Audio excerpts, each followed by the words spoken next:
Hey, do y'all remember when you were kids, when you was little?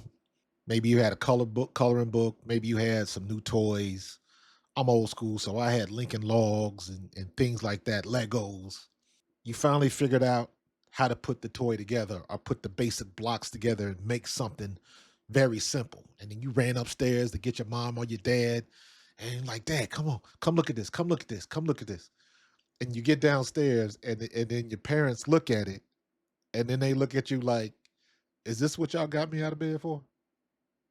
Yeah, this is like that.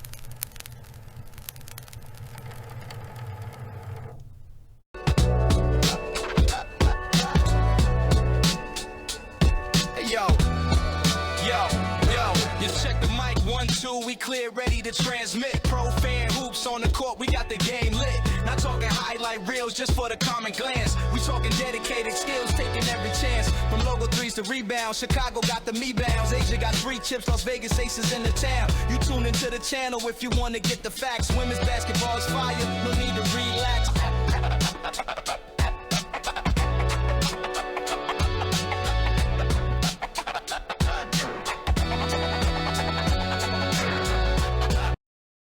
What's going on? This is Coach Marcus for Pro Fan Hoops, and I'm hearing all of this static, all of this noise, all of this pushback on the Time Magazine article on Asia Wilson. So she was Athlete of the Year, and they got some excerpts from this article, and everybody is up in arms. And I'm like, what the hell did she say? Now, I'm looking at some other podcasters, influencers, and their comments on it. And the first the first one, she was like, now I didn't read the whole article because I'm just not that interested in Asia Wilson. And I'm like, okay, then why uh that just you didn't even have to say that. But in any case, I went to see what the hubbub is about. I'm on the website and I'm going down and I'm going down and I'm like, and now mind you, I read through the whole article. I read the whole article. And then I found what everybody's going off about. Here it is right here. And this is from the article. This is not, this is where things get a little weird and you gotta read in between the lines. You gotta do your homework a little bit. Okay. And it says her rocket ship run comes at an opportune time. In 2024, Caitlin Clark's rookie season helped the WNBA hit milestone TV and attendance figures, but Clark's emergence created a toxic, racially divisive narrative that she was almost singularly responsible for salvaging a league whose foundation had been built by a mostly black player base. This storyline bothered Wilson, who in 2024 earned her third WNBA MVP award and her second Olympic gold medal in Paris, where she was named tournament MVP. It wasn't a hit at me, and this is in quotes, so this is Asia Wilson saying this. It wasn't a hit at me because I'm going to do me regardless, she says. I'm going to win this MVP. I'll win a gold medal. Y'all can't shake my resume. It was more so, let's not lose the recipe. Let's not lose the history. It was erased for a minute, and I don't like that because we have tons of women that have been through the grimiest of grimy things to get the league where it is today. End quote. So that's the part where everybody's losing their shit. And let's break it down. In my opinion, of course. Clark's emergence created a toxic, racially divisive narrative that she was almost singularly responsible for salvaging a league whose foundation has been built by a mostly black player base. Um, in my opinion, that's pretty much true. That was the narrative, and I'm looking at it exactly how it says it. That was the racially divisive narrative. That was a true statement because a lot of people were jealous, a lot of people were petty about her success. Now, mind you, Cece never said anything about she was doing it. This was all media driven. And this was all, in my opinion, pettiness on a lot of the players because she brought the attention that they wanted and deserved, but they were mad she was the one that kicked the door open. But She didn't have anything to do with that. Now, I've said this before. You can go back and look at my older videos. Before Caitlin Clark came on the scene, and take Kelsey Mitchell out of this because it's a personal thing with Kelsey Mitchell. I was aware of Kelsey Mitchell before she got in the league because her dad went to my high school and I was friends with him. So that's a personal issue. Take her out.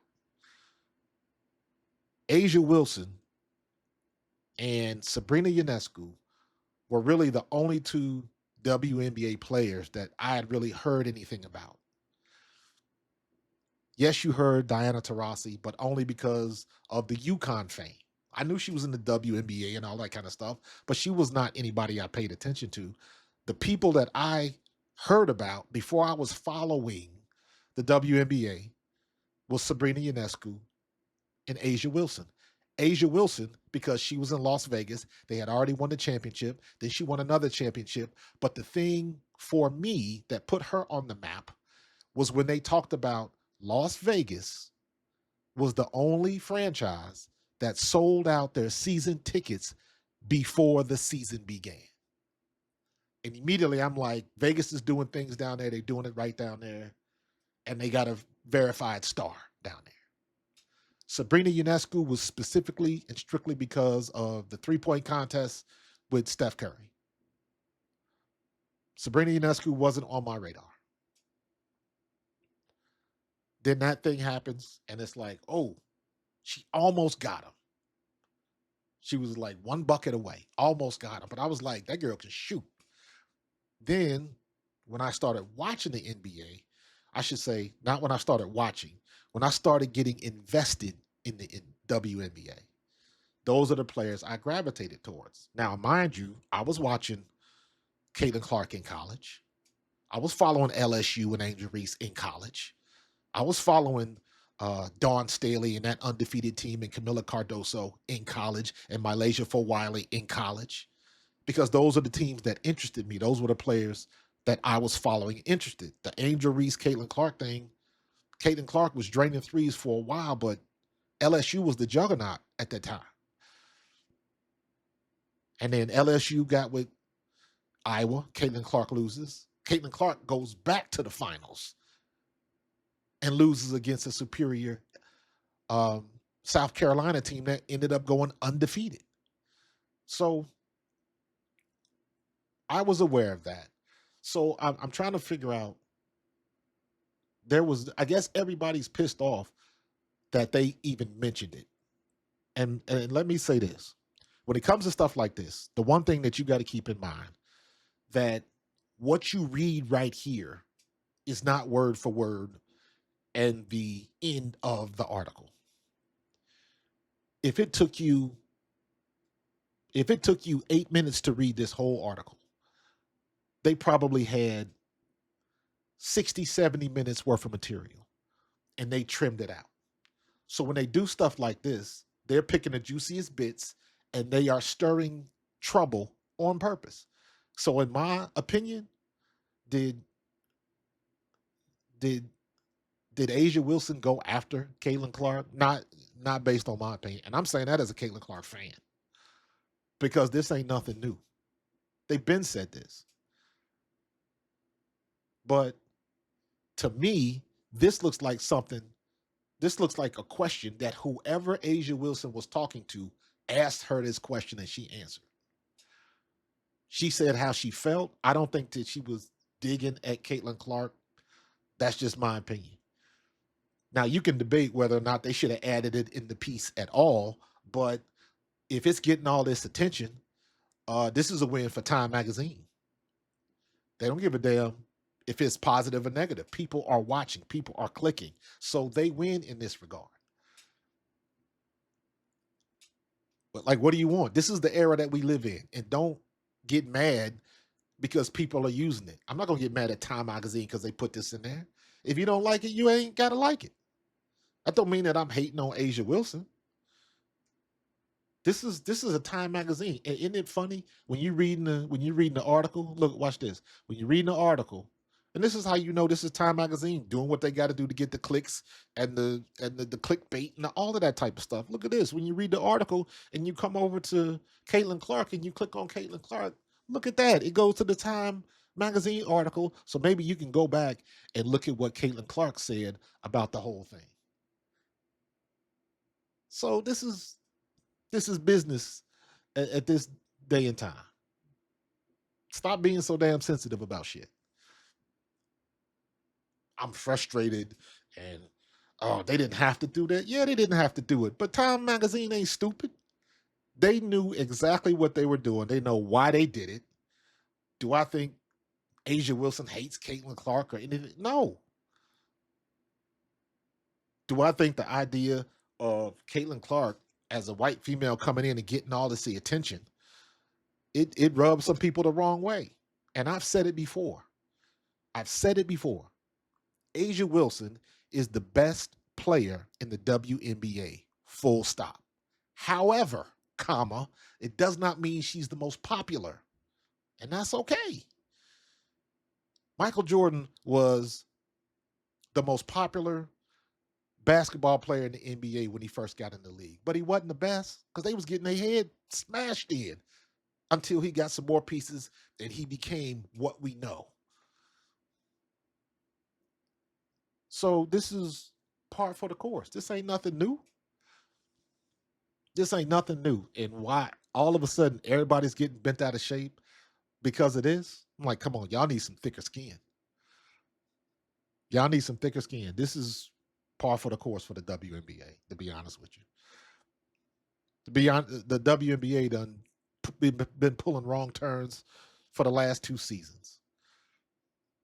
Even from what they did last year with the non-calls on Caitlin Clark and how that looked and all of the pettiness that was very evident and very clear. We wasn't making that up. To even this year when they had freaking Kelsey Mitchell was an MVP candidate and they put her on none of the marketing material. They put everybody else on there. But Kelsey Mitchell is the MVP candidate and they put Lexi Hall on the marquee. They put Sophie Cunningham on the marquee. They put Shea Petty or, you know, who was it they put on there? It wasn't Kelsey Mitchell. So the WNBA has been whiffing for the last 2 seasons. And in spite of that, they still got numbers. And yes, I don't care how people want to slice it.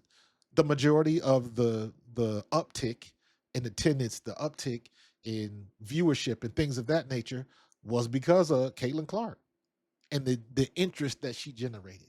Was it solely on her? Absolutely not. But you'd be disingenuous to say that she was not the main reason. And I said this before, as good as Diana Taurasi was, as good as Sabrina Ionescu and Stewie and Asia and everybody else that you want to, Ryan Howard, all as good as all of those people were, how come they couldn't generate the numbers that Caitlin Clark did? If people ain't interested, they just not interested. It's the same thing when you like when we talk about, or at least in my mind, it's the same thing when we talk about hip hop. How many great artists and rappers and hip hop artists are out there that they always stay underground? They never had that big hit. They never had that big hit that took them over the top. How come you got so many good MCs and stuff like that? Because for whatever reason, it just didn't bubble up like that. And again, Asia Wilson is the best player in the WNBA. Period. Doesn't mean she's the most popular. She's a hell of a lot popular now than she was 3 years ago after she won the first title. Hell, even after she won the second back to back. That's just the way things go. If she want to be salty about it, let her be salty. Because at the end of the day, shit, y'all got bigger fish to fry. Y'all need to worry about this work stoppage before you worried about a Time article that they wrote probably months ago. And again, this is the edited version. So there was an editor that went through to pick and choose which parts they wanted to use to give you that final article. That ain't the whole thing. That ain't everything that was said. Time magazine knew what the hell they was doing. Don't get it twisted. They know exactly what they were doing. And everybody losing their shit right now. Y'all just fell for the bait.